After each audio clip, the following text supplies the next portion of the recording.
দুইটা খবর বলি। এই দুইটা খবরে পরিষ্কার যে আমেরিকা এবং ইসরায়েল মরিয়া হয়ে উঠছে, কারণ তারা কোনোভাবেই ইরানের সাথে কুলাইতে পারতেছে না। তাহলে কি দাঁড়ালো হচ্ছে এই যাবৎকালের বৃহত্তম বোমাবর্ষণ হবে। বোমাবর্ষণ হলে কি হবে? অবকাঠামো ধ্বংস হবে, মানুষজন মারা যাবে, সিভিল মানুষজন। এতে কি একটা দেশ ধ্বংস হয়ে যায়, মানে পরাজিত হয়ে যায়? হয় না, ক্ষতিগ্রস্ত হয়।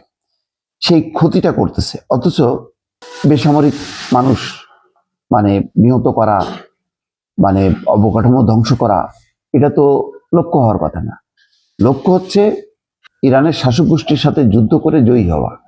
তো সেই জয়ের লক্ষণ কোথায়? লক্ষণ নাই। ইসরায়েলের জরুরি অস্ত্র বিক্রির অনুমোদন দিল, তার মানে ইসরায়েলের অস্ত্র ভান্ডারও ফুরে আসতেছে। প্রতিদিন ঝাঁকে ঝাঁকে বোমা এবং অস্ত্র ফেলতে ফেলতে মানে আর কোনো দিশা পাচ্ছে না আমেরিকা এবং ইসরায়েল। সেই কারণেই এই পরিস্থিতি। খবরে বলা হচ্ছে যুক্তরাষ্ট্রের অর্থমন্ত্রী স্কট বেসেন্ট ফক্স নিউজকে এক সাক্ষাৎকারে বলেছেন, আজ রাতে ইরানের উপর আমাদের বৃহত্তম বোমা বর্ষণ কর্মসূচি পালিত হবে। স্কট বেসেন্ট বলেন, মার্কিন এই হামলায় ইরানের ক্ষেপণাস্ত্র উৎপাদন কেন্দ্র এবং ক্ষেপণাস্ত্র তৈরির কারখানাগুলোর সবচেয়ে বেশি ক্ষতিগ্রস্ত হবে। তিনি বলছেন, আমরা এইগুলো উল্লেখযোগ্যভাবে অকার্যকর করে দিচ্ছি। এই সময় বেসেন্ট ইরানের বিরুদ্ধে অর্থনৈতিক বিশৃঙ্খলা সৃষ্টির চেষ্টার অভিযোগ আনেন। এই প্রসঙ্গে তিনি হরমুজ প্রণালীর উপর তেহরানের নিয়ন্ত্রণের বিষয়টি উল্লেখ করেন। তো মানে উপায় কি? পরিস্থিতি তো সেই দিকে ঠেলে দিচ্ছে। এখন ইরান একা একা মরবে নাকি? ইরান যদি মরেই সবাইকে নিয়ে মরবে। এতে তো ইরান বরং সাকসেসফুল।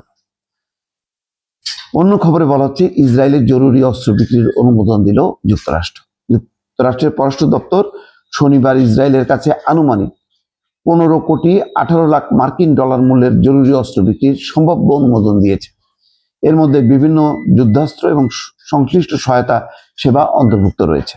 মার্কিন পররাষ্ট্রমন্ত্রী মার্কো রুবিও জানিয়েছেন, ইসরায়েল সরকারের কাছে তাৎক্ষণিকভাবে এই অস্ত্র বিক্রির লক্ষ্যে একটি বিশেষ প্রক্রিয়া গ্রহণ করা হয়েছে। অস্ত্রের এই প্যাকেজ BLU 110 AB বোমা এবং লজিস্টিক্স এবং প্রযুক্তিগত সহায়তা অন্তর্ভুক্ত রয়েছে। পররাষ্ট্র দপ্তর বলেছে, এই অস্ত্র বিক্রি যুক্তরাষ্ট্রের পররাষ্ট্রনীতিকে সমর্থন এবং এই অঞ্চলে একটি অন্যতম গুরুত্বপূর্ণ মিত্রের নিরাপত্তা জোরদার করতে সাহায্য করবে। এইসবের মধ্য দিয়ে ইসরায়েলকে যতই ব্যবহার করুক না কেন, ইসরায়েল যদি একাই পারতো তাহলে তো আর আমেরিকার এই যুদ্ধে জড়িত হওয়ার কথা না।